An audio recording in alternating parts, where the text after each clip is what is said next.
তিনিশ টকা লাগিবই। আৰু বন্ধু-বান্ধৱীসকল এইফালে ৰাজীৱে এয়া স্পৰ্টিং এটা ল'ব বিচাৰিছে।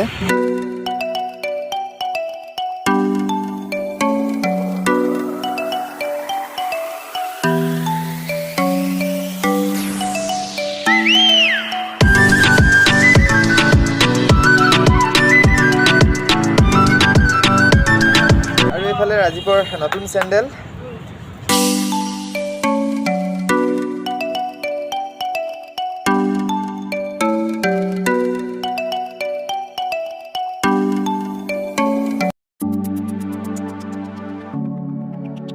আমাৰ চেনেলৰ প্ৰতিগৰাকী অনুৰাগীলৈ মই জ্যোতিয়ে পুনৰবাৰ এটি নতুন ব্লগলৈ স্বাগতম জনাইছোঁ আৰু আপোনালোকে চাই আছে বন্ধু-বান্ধৱীসকল ইউটিউব চেনেল। বন্ধু-বান্ধৱীসকল আজি এটি খুব সুন্দৰ ব্লগ লৈ আহিছোঁ। আচলতে আজি মই আৰু এই ৰাজীত আছে পিছফালে, আমি দুটাই আহিছোঁ আজি গুৱাহাটীলৈ। তো আজি গুৱাহাটীৰ পৰা ব্লগটো আৰম্ভ কৰিছোঁ। বহু দিনৰ মূৰত গুৱাহাটীলৈ আহিলোঁ, প্ৰায় এটা বছৰৰ পিছত। আৰু গুৱাহাটীত কি দেখাব পাৰোঁ আপোনালোকক দেখুৱাই যাম। ভিডিঅ'টো প্ৰথমৰ পৰা শেষলৈ স্কিপ নকৰাকৈ চাই যাব। বন্ধু-বান্ধৱীসকল এইটো দেখিছে, এইটোৱে হৈছে তাজ ভিভান্তা, গুৱাহাটীত অৱস্থিত 5 ষ্টাৰ হোটেল। তো বন্ধু-বান্ধৱীসকল ভিতৰততো সোমাই পোৱা নাই, তথাপি দূৰৰ পৰা হ'লেও আপোনালোকক ভিডিঅ'টোৰ মাধ্যমেৰে দেখুৱাইছোঁ। আৰু বৰ্তমান আচলতে আমি আছোঁ খানাপাৰাত। তো খানাপাৰাত আছোঁ এতিয়া। খানাপাৰাৰ পৰা আমি গণেশগুৰিৰ দিশে যাম আৰু খানাপাৰাত অৱস্থিত এই ফুট অভাৰ ব্ৰিজখনত আছোঁ আমি বৰ্তমান। ইয়াৰ দৃশ্যাৱলী আপোনালোকক দেখুৱাবলৈ যত্ন কৰিম, ভিডিঅ'টো চাই যাওক।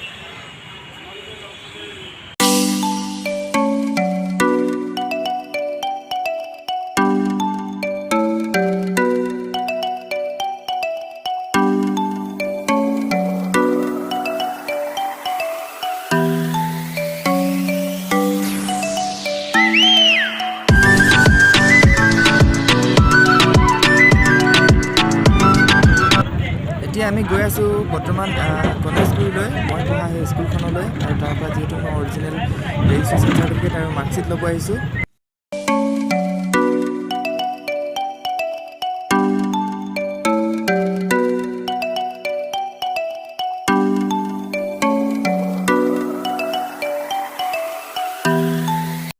আৰু বন্ধু-বান্ধৱীসকল ফাইনেলি আমি স্কুলত পালোহি আৰু এতিয়া বৰ্তমান আমি এয়া এপ্লিকেশ্যন লিখি আছোঁ। মোৰ লগত মোৰ সহপাঠী দুগৰাকী ছিষ্টাৰ লগ পাই আমাৰ এপ্লিকেশ্যন লিখা হৈ গ'ল আৰু এতিয়া আমি মেমৰ কাৰণে আচলতে ৱেইট কৰি আছোঁ।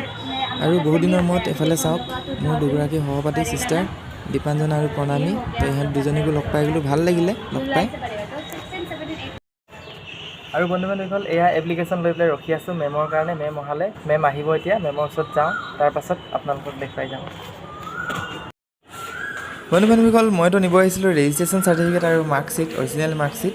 কিন্তু আহোঁতে মোৰ এটা লাভ হৈ গ'ল। এয়া দেখিছে, আচলতে মই এটা প্ৰাইজ মানি পালোঁ। যিহেতু থাৰ্ড ইয়েৰ ৰিজাল্ট ভাল হোৱাৰ কাৰণে মোক এটা প্ৰাইজ মানি দিলে স্কুলৰ তৰফৰ পৰা। আৰু এইখন হৈছে মই দেখুৱাইছোঁ ৰেজিষ্ট্ৰেশ্যন চাৰ্টিফিকেট আৰু এইকেইখন হৈছে অৰিজিনেল মাৰ্কশ্বিট।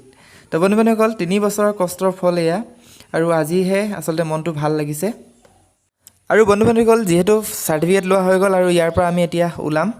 আৰু ইয়াৰ পৰাই আচলতে এই 6th ফ্ল'ৰ আমাৰ স্কুলটো আছে। যিহেতু ইয়াৰ ওপৰৰ পৰা আচলতে গণেশগুৰিৰ লগতে গুৱাহাটী মহানগৰীখন কেনেকুৱা দেখে মই আপোনালোকক এবাৰ ভিডিঅ' আকাৰে দেখুৱাইছোঁ, ভিডিঅ'টো চাই যাওক।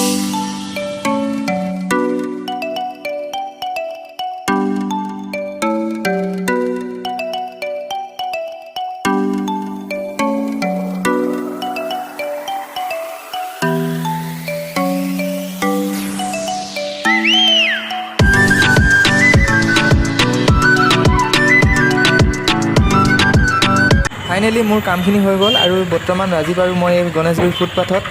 আৰু ৰাজীৱে বোলে এতিয়া টি চাৰ্ট আৰু চেণ্ডেল এযোৰ লয়। তো ভিডিঅ'টো চাই যাওক। 300 টকা লাগিবই।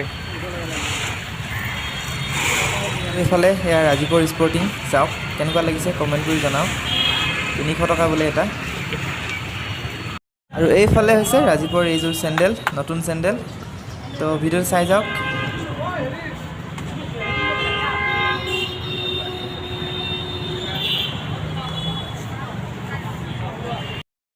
আৰু বৰ্তমান আমি আছোঁ গণেশগুৰি উৰণীয়া সেতু অৰ্থাৎ অভাৰব্ৰিজৰ তলত।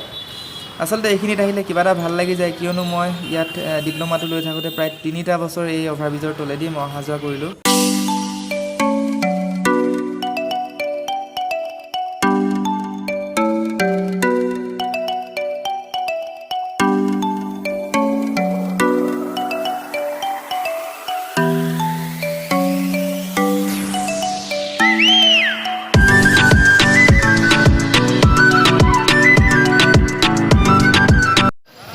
বন্ধু বান্ধৱীসকল এতিয়া আমি ফাইনেলি পালোহি গুৱাহাটী ৰেলৱে ষ্টেচনত অৰ্থাৎ দিনটো ফুৰিলোঁ আৰু গোটেইখিনি আচলতে আপোনালোকক দেখুৱাবলৈ সক্ষম হোৱা নাই কাৰণ ইয়াত বহুত গৰম হৈছে আজি বহুত গৰম পৰিছে সেইটো কাৰণে এতিয়া ৰেলৱে ষ্টেচন পালোহি ৰেলৱে ষ্টেচনৰ পৰিৱেশ অলপ চাই লওক আৰু আজিলৈ মই এই ব্লগটো ইমানতে সামৰিম আৰু এটি নতুন ব্লগ লৈ আপোনালোকৰ মাজলৈ অহাৰ প্ৰতিশ্ৰুতিৰে আজি ভিডিঅ'টিৰ পৰা বিদায় মাগিলোঁ